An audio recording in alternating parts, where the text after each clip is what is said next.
आधार card को लेकर के एक अपडेट आया है। अपडेट ये है कि अब UIDAI जो है अब नया आधार ऐप तैयार कर लिया है और ये जल्द ही इसको लॉन्च कर दिया जाएगा। बताया जा रहा है कि ये आधार ऐप ऑफलाइन भी काम करेगा और इससे फेस वेरिफिकेशन भी जो है वो आसानी से किया जा सकेगा। इसकी खास बात इस ऐप की ये होगी कि आप डिजिटल आधार पहली बात रख पाएंगे, दूसरा ये कि फेस वेरिफिकेशन जो है वो ऑफलाइन किया जा सकेगा और किसी को भी अगर आपको आधार शेयर करना है या देना है तो उसको अपना आधार नंबर की जो पूरी डिटेल है वो देने की ज़रूरत नहीं होगी। और साथ में जिस तरह का डेटा लीक सामने आता रहा है आधार के ज़रिए, काफ़ी ज़्यादा परेशानी लोगों को हुई है, ऐसे समय जब डाटा लीक हुआ तो वो भी इससे कम हो जाएगा। यानी आधार एक कदम और आगे ज़्यादा सुरक्षित होने जा रहा है। वीडियो जर्नलिस्ट जैनेंद्र के साथ Syed Aamir Hussain, news state Uttarakhand, Uttar Pradesh. Alfalah trust की स्थापना 1996 में होती है। 1997 में खुलता है पहला इंजीनियरिंग कॉलेज, जिस इंजीनियरिंग कॉलेज से अब आतंक के मॉड्यूल के तार जुड़ते हुए नजर आ रहे हैं। दरअसल इसी कैंपस में, हालांकि उस वक्त ये यूनिवर्सिटी नहीं हुआ करती थी, यूनिवर्सिटी तो 2 मई 2014 में बनी, लेकिन 2006 में मिर्ज़ा शादाब बेग एक स्टूडेंट कश्मीर से फरीदाबाद पहुंचता है और एडमिशन लेता है। बीटेक का स्टूडेंट होता है, सामान्य स्थिति नज़र आती है। ये सामान्य स्थिति 1 साल भी नहीं चलती। 2006 में एडमिशन, 2007 में IM यानी इंडियन मुजाहिदीन के साथ सीधे संपर्क नजर आते हैं। इंडियन मुजाहिदीन के लिए social media campaign, email generate करना और छोटे मोटे टेक्निकल इन्वेस्टिगेशन के तौर पर, मॉड्यूल नेटवर्किंग के तौर पर बेग काम करता है। लेकिन मिर्ज़ा पहली बार रडार में आता है 2008 में। 2008 में दरअसल 2 बड़ी घटनाएं हुई थी, पहली जुलाई में और दूसरी सितंबर में। जुलाई में अहमदाबाद में सीरियल बम ब्लास्ट हुए, जिसमें पहली बार शादाब बेग का नाम हल्का हल्का रडार पे आने लगा। उस वक्त लगा था जांच एजेंसियों को, खुफिया एजेंसी, इंटेलिजेंस ब्यूरो को कहीं शादाब बेग इसके पीछे तो नहीं। हालांकि तब तक भी निशाना स्पष्ट नहीं था।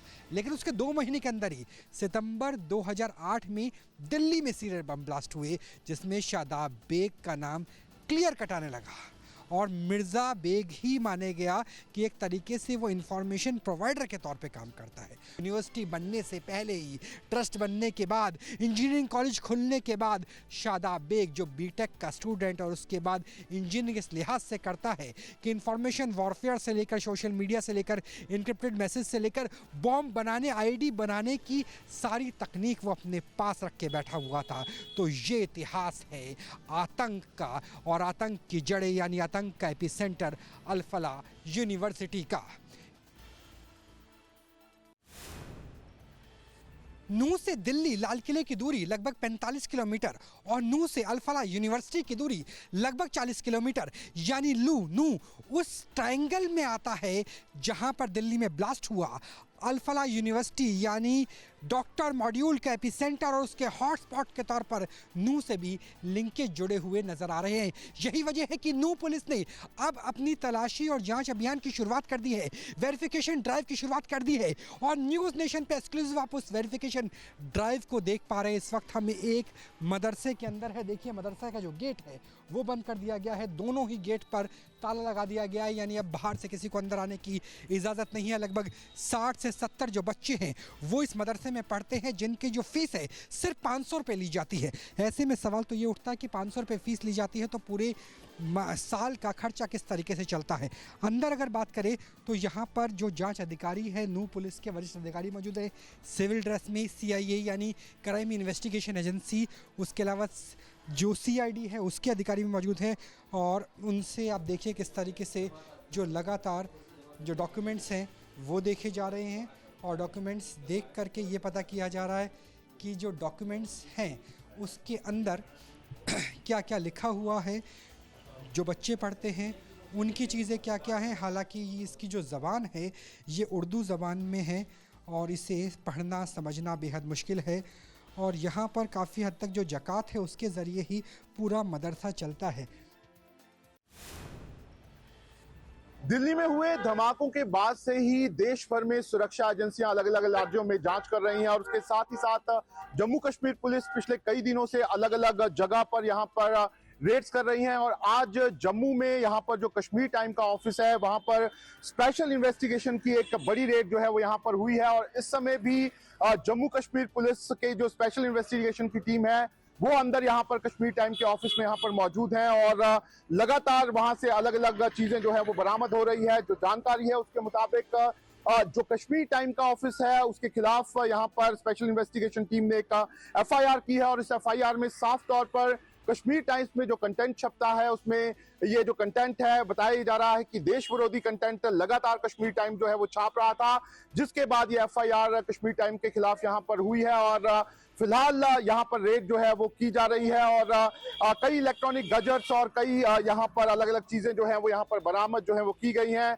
अगर हम बात करें कश्मीर टाइम्स की तो कश्मीर टाइम्स पर पहले भी कई तरह के बड़े आरोप जो हैं वो यहाँ पर लग चुके हैं। खासतौर पर उनकी जो अखबार थी उसमें ये बताया जाता था कि जो देश विरोधी कंटेंट है और साथ ही साथ जो टेररिज्म है उसको ग्लोरीफाई करने का काम जो है वो कश्मीर टाइम्स यहाँ पर कर रहा था। उसी को देखते हुए सुरक्षा एजेंसियों की नजर जो है वो कश्मीर टाइम्स पर थी, जिसको देखते हुए ये रेड जो है वो यहाँ पर पड़ी है। फिलहाल जो जानकारी है उसके मुताबिक जो कश्मीर टाइम के यहाँ पर ऑनर है अनुराधा वसीम वो इस समय लंदन में है, लेकिन जांच यहाँ पर सुरक्षा एजेंसियों ने शुरू कर दी है और ये देखना होगा कि आखिर कश्मीर टाइम का ये जो ऑफिस है उससे किस तरीके से यहाँ पर जो एंटी नेशनल एक्टिविटीज हैं वो यहाँ पर चल रही थी। दिल्ली ब्लास्ट मामले में एजेंसियों की जांच जैसे जैसे आगे बढ़ रही है इसमें नए नए खुलासे हो रहे हैं। इस मामले में एक और नई जानकारी सामने आई है कि जैश ने डॉक्टर शाहीन को उत्तर प्रदेश का कमांडर बना रखा था। शाहीन की जिम्मेदारी थी कि वो जम्मू कश्मीर की तर्ज पर उत्तर प्रदेश में भी डॉक्टरों का मॉड्यूल तैयार करे जो आतंकी वारदात को अंजाम दे सके। इसके लिए डॉक्टर शाहीन ने लखनऊ में अपने भाई परवेज का सहारा लिया जो इंटीग्रल यूनिवर्सिटी में काम करता था। वो वहां पर पिछले 1 साल से नाइट ड्यूटी सिर्फ इसलिए कर रहा था कि वो इस मॉड्यूल को धार दे सके। जानकारी के मुताबिक शाहीन लखनऊ, कानपुर, सहारनपुर समेत कई जिलों के डॉक्टरों के संपर्क में थी और उन्हें अपने टीम के साथ जोड़ रही थी। हालांकि ये मॉड्यूल पूरी तरीके से बनकर तैयार हो उससे पहले ही शाहीन एजेंसियों के हत्थे चढ़ गई। दिल्ली ब्लास्ट केस में गिरफ्तार डॉक्टर शाहीन के मामले में जांच जैसे जैसे आगे बढ़ रही है उसके बारे में नए नए खुलासे सामने आ रहे हैं। अब ये पता चला है कि उसने महिलाओं का एक ग्रुप बना रखा था। ये महिलाएं उसके लिए स्लीपर सेल का काम करती थी। 19 से अधिक महिलाओं की जानकारी जांच एजेंसियों को मिली है। इन सभी महिलाओं के मोबाइल नंबर अब बंद आ रहे हैं। उनकी आखिरी लोकेशन के आधार पर जांच एजेंसियां उनके बारे में पता लगाने में जुटी है। बताया जा रहा है कि डॉक्टर शाहीन जब कानपुर में रहती थी तो वे तमाम इलाकों में जाकर के महिलाओं को जोड़ती थी, उनका ब्रेन वॉश करने का काम करती थी। धार्मिक कार्यक्रमों के आयोजन के आधार पर वे महिलाओं को बरगलाती थी और उनका ब्रेन वॉश करके अपने इस संगठन से जोड़ने का काम करती थी। अब जबकि ये बात निकल करके सामने आई है कि 19 से अधिक महिलाएं इस संगठन से जुड़ी हुई हैं जो कि उसके लिए स्लीपर सेल या फिर एक्टिव सेल के रूप में काम कर सकती हैं। ऐसे में जांच एजेंसियां उन तमाम महिलाओं का पता लगाने में जुट गई हैं क्योंकि इन सभी महिलाओं के मोबाइल नंबर बंद आ रहे हैं। ऐसे में उनके आखिरी लोकेशन के आधार पर उनके बारे में पता लगाया जा रहा है। सूफी खान के साथ Shyam Tiwari, news state Kanpur. Delhi blast के बाद जनपद हापुड़ में भी एटीएस और जांच एजेंसियों की नज़र बनी हुई है। जनपद हापुड़ के पिलखवा के जीएस मेडिकल कॉलेज से डॉक्टर फारूक को दिल्ली स्पेशल क्राइम ब्रांच ने उठाया था, जिससे पूछताछ चल रही है। वहीं दूसरी तरफ अन्य कई मामलों में भी एटीएस और जांच एजेंसियां कुछ लोगों पर निगाह बनाए हुए हैं। अगर जनपद हापुड़ के पिलखवा की बात करें तो पिलखवा के अशोकनगर का रहने वाला अब्दुल करीम टुंडा का नाम कई बम ब्लास्टों में पहले आ चुका है। 1993 के सीरियल ब्लास्ट जो हुए थे उनमें सबसे पहले अब्दुल करीम टुंडा का नाम आया था, जिसने ये ब्लास्ट किए थे। उसके बाद कई बम ब्लास्टों में अब्दुल करीम टुंडा का नाम आया और इस समय अब्दुल करीम टुंडा भले ही जेल में है, लेकिन अब्दुल करीम टुंडा के कई गुर्गे ऐसे हैं जिन पर एटीएस और अन्य जांच एजेंसियों की नज़र बनी हुई है। अब्दुल करीम टुंडा ने जिस तरीके से बम ब्लास्ट किए थे, उस बम ब्लास्ट में जो प्रयोग होने वाला एक केमिकल है वो है पोटेशियम क्लोराइड। पोटेशियम क्लोरेट जनपद हापुड़ के पिलखवा को हैंडलूम नगरी कहा जाता है और वहाँ पर चादरों की छपाई का बहुत बड़ा कारोबार होता है। पोटेशियम क्लोरेट जो केमिकल है वो चादरों की छपाई में काम आता है और उन पर चढ़े हुए रंगों को पक्का करता है। लेकिन अगर पोटेशियम क्लोरेट में अन्य केमिकल मिला दिए जाएं तो वो एक बड़ा विस्फोटक बन सकता है, जिसका इस्तेमाल अब्दुल करीम टुंडा ने बम ब्लास्टों में किया था। मैं चरणजीत, न्यूज़ स्टेट हापुड़। दिल्ली में हुए बम धमाके के बाद पुलिस सतर्क हो गई है और भारत में कई जो राज्य है वहाँ पे हाई अलर्ट दिया गया था। गुजरात में भी हाई अलर्ट दिया गया था, जिसको लेकर पुलिस ने एक जो एडवाइजरी है वो जाहिर की है। आप देख सकते हैं मेरे पीछे कि जो सूचना जो पत्र जारी किया है, जिसमें जो नियम है वो बनाए गए हैं। Ahmedabad police commissioner GS Malik द्वारा एक जो एडवाइजरी है वो बाहर की गई है, जिसमें देखा जा सकता है कि जो नियम बनाए हैं, जो पुरानी गाड़ियाँ होती है जो रिपेयर हो रही है उनको मॉडिफाई किया जाता है, उनका कलर चेंज किया जाता है, कौन कराता है, कहाँ कराता है, जिसकी जो रजिस्ट्री है जो मेंटेन करने के लिए Ahmedabad police commissioner GS Malik ने एक जो एडवाइजरी है वो जाहिर की है। आप देख सकते हैं मेरे पीछे कि फिलहाल जो अहमदाबाद में जो नारोल पुलिस स्टेशन है, यहाँ के जो अधिकारी है वो यहाँ पहुँचे हैं और जो ये कामगिरी है वो चल रही है। न्यूज़ स्टेशन की टीम फिलहाल नारोल पहुँची है। आप देख सकते हैं कि जो नियम है वो समझाए जा रहे हैं, कौन से डॉक्यूमेंट इकट्ठा करना है और इसका जो रजिस्टर है वो किस तरह से मेंटेन करना है, पूरी जो कार्यवाही है वो पुलिस करवा रही है। यहाँ पे आप देख सकते हैं कि जो नियम है वो उनको समझाए जा रहे हैं, उनके वहाँ कौन काम कर रहा है, उनकी जो डॉक्यूमेंट है वो लिए जाए। साथ में ये जो गाड़ी जो रिपेयर कराने आते हैं या लेने आते हैं या बेचने आते हैं, कुछ भी प्रकार की जो कार्यवाही होती है वो गैरेज के थ्रू ही होती है, जिसको लेकर अहमदाबाद पुलिस है वो सतर्क हो गई है और फिलहाल ये एडवाइजरी है वो जाहिर कर दी है और उसको नियमों को जो पालन है वो किया जा रहा है। अनमोल बिश्नोई ना सिर्फ इंटरनल सिक्योरिटी बल्कि एक्सटर्नल सिक्योरिटी यानी पाकिस्तान को लेकर भी बेहद अहम कड़ी है, क्योंकि 556 किलोमीटर की कुल सीमा है जो भारत और पंजाब में पाकिस्तान के बीच में लगती है, जिसमें लगभग 450 के आसपास गांव आते हैं। इन गांवों में क्या ड्रोन के जरिए सप्लाई की जा सकती थी, पहले ड्रग्स की और उसके बाद तस्करी छोटे हथियारों की भी। और क्या इसके पीछे भी अनमोल बिश्नोई, उसका भाई लॉरेंस बिश्नोई और पूरा बिश्नोई गैंग शामिल था। इसके अलावा ये भी कि भारत विरोधी जो तत्व काम कर रहे हैं, चाहे वो कट्टरपंथी नेटवर्क के हो, जो US में है, जो कनाडा में है, जो ब्रिटेन में है, जो पाकिस्तान में है, उनसे किस तरीके से बातचीत की जाती थी, ये भी एक्सटर्नल सिक्योरिटी को लेकर के अहम कड़ी है। और इंटरनल सिक्योरिटी को लेकर तो है ही, जिस तरीके से सलमान खान को मौत की धमकी दी गई, किस तरीके से भुगतान होता था, ये सारी चीजें अब NIA के रडार पर रहने वाली है, क्योंकि ड्रोन के जरिए साजिश, सोशल मीडिया के जरिए धमकी और क्रिप्टो के ज़रिए मैसेजिंग का इस्तेमाल।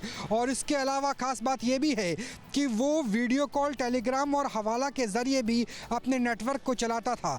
एक ख़ास बात यह भी है कि बिश्नोई गैंग अपने गुर्गों की भर्ती में तो सोशल मीडिया को रखता ही था और साथ में गुर्गों को सुपरस्टार का स्टेटस भी दिया जाता था। जो भी गतिविधि की जाती थी बिश्नोई गैंग के द्वारा, उसका वीडियो बनाया जाता था, वीडियो सोशल मीडिया में वायरल होता था, मेन स्ट्रीम मीडिया के पास फॉरवर्ड किया जाता था, ताकि अपने टेरर नेटवर्क को भी बढ़ाया जाए और मेंबरशिप ड्राइव को भी बढ़ाया जाए। जो जेल के अंदर गुर्गे हैं वो भी जेल के अंदर से भर्ती करते थे, तो भर्ती से लेकर के और अपराधियों का महिमा मंडल तक सोशल मीडिया के जरिए किया जाना, ड्रोन का इस्तेमाल करना, डार्क वेब के जरिए सूचनाओं का आदान प्रदान करना, बहुत सारी परतें हैं जो आने वाले 11 दिनों में अब खुलने वाली है बिश्नोई गैंग को लेकर के, क्योंकि ये गैंग इंटरनल सिक्योरिटी से लेकर पाकिस्तान से जुड़ी हुई 550 किलोमीटर पंजाब वाला बॉर्डर यानी एक्सटर्नल सिक्योरिटी के लिए भी बेहद महत्वपूर्ण है। नीतीश कुमार ने फिर संभाली बिहार की सत्ता। मुख्यमंत्री पद की शपथ नीतीश कुमार ने आज पटना के ऐतिहासिक गांधी मैदान में ली है, जहां पर 10वीं बार नीतीश कुमार ने मुख्यमंत्री पद की शपथ ली।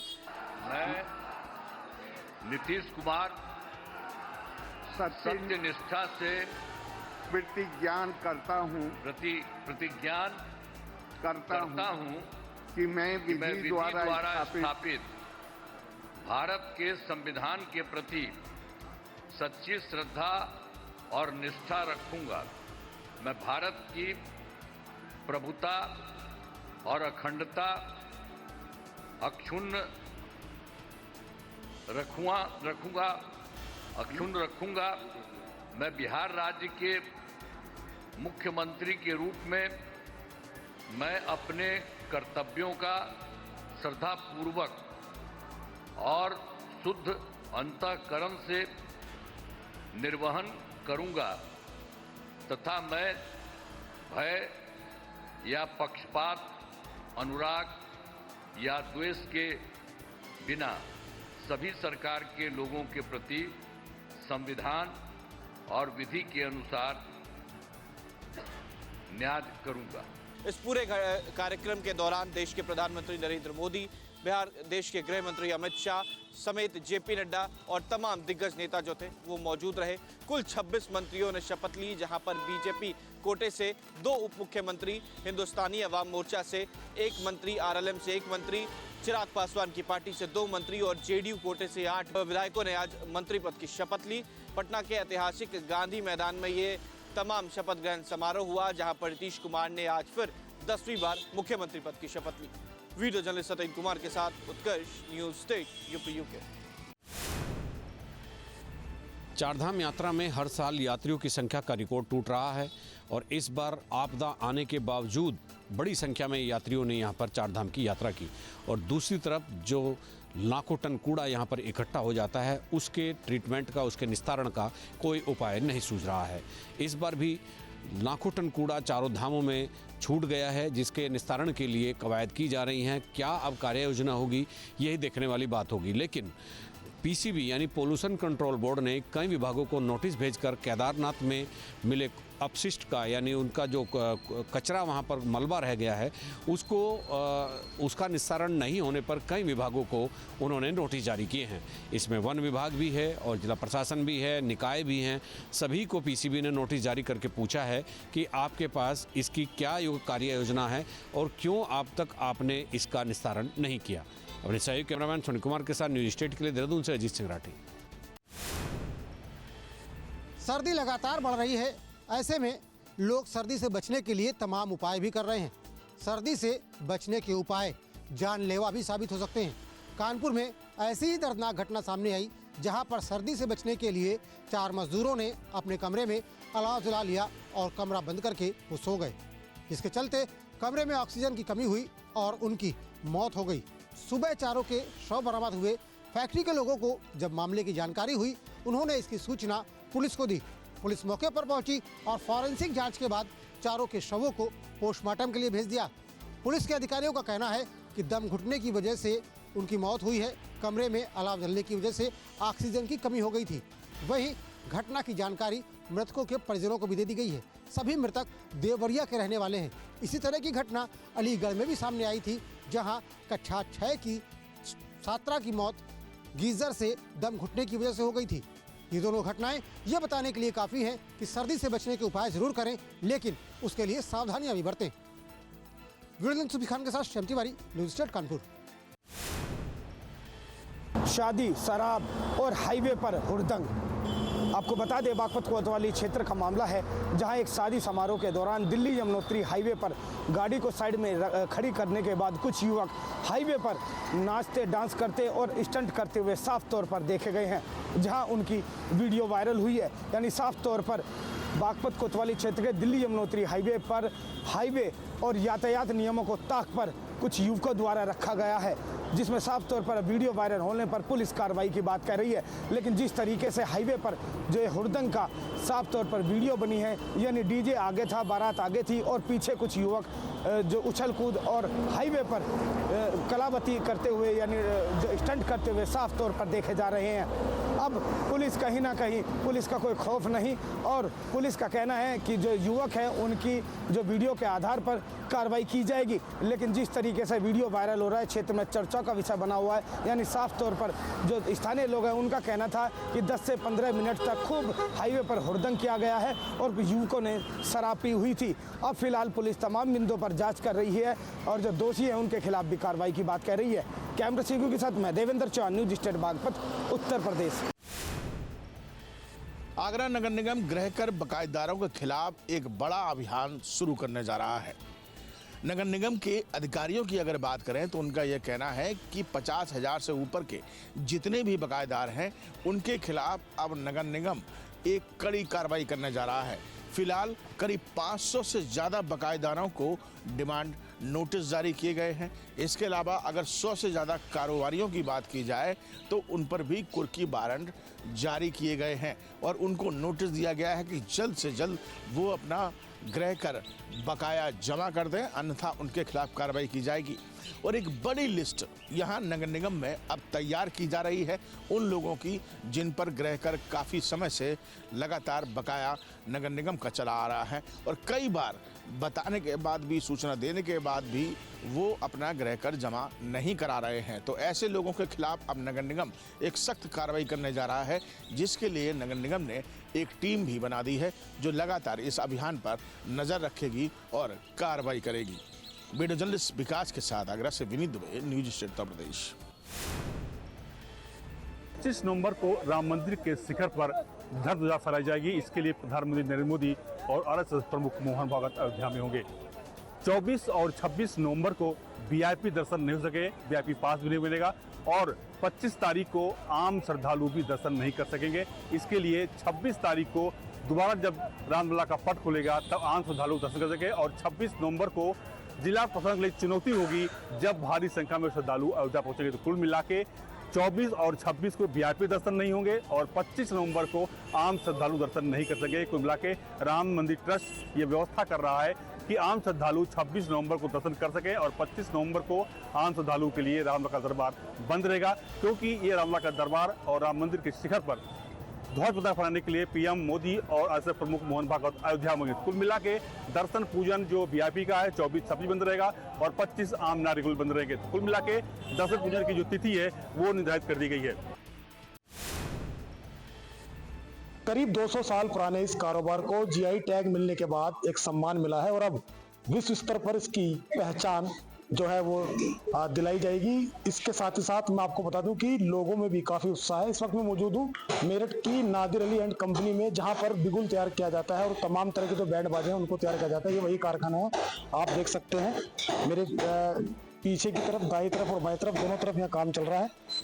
और आपको मैं बता दूं मेरठ में 1885 में पहली बार जलीकोटी में बिगुल बनाया गया था। मेरठ की जानी मानी नादिर अली एंड कंपनी ने कारोबार की नींव रखी थी। आज भी इस कंपनी में परिवार की पीढ़ी दर पीढ़ी काम में लगी है। इसके साथ साथ मेरठ में 500 के आसपास छोटी बड़ी कंपनियां हैं जो इस तरीके का वाद्य यंत्र बनाती है। कैंची और स्पोर्ट के बाद मेरठ ने एक और गौरवशाली इबारत लिखी है। हमारा विश्व प्रसिद्ध वाद्य यंत्र बिगुल को आधिकारिक रूप से जीआई टैग दिया गया है। तो यहाँ पर आप देख सकते हैं तमाम तरह का जो यंत्र हैं यहाँ पर तैयार होते हैं। हम आपको ये तस्वीरें दिखा रहे हैं मेरठ के नादिर अली एंड कंपनी, जो कि बैंड बाजे के लिए पूरी दुनिया में मशहूर है, लेकिन अब उसको जीआई टैग मिला है। और बिगुल उनका जो यंत्र है, वाद्य यंत्र बिगुल, उसको ये आप देख रहे हैं, ये बिगुल है। चाहे खेल का मैदान हो या युद्ध का मैदान हो, हमेशा बिगुल बजाने के बाद ही उसकी शुरुआत होती है। और आज इस बिगुल को एक खास पहचान दी गई है, जीआई टैग से नवाजा गया है। तो ये तमाम एक उपलब्धियां मेरठ की नादिर अली एंड कंपनी को एक बड़ी कामयाबी माना जा रहा है।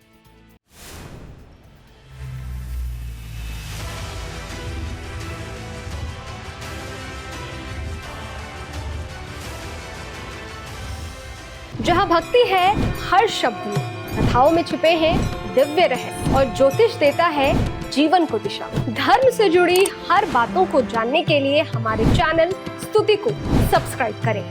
चैनल पर जाने के लिए इस लिंक पर क्लिक करें।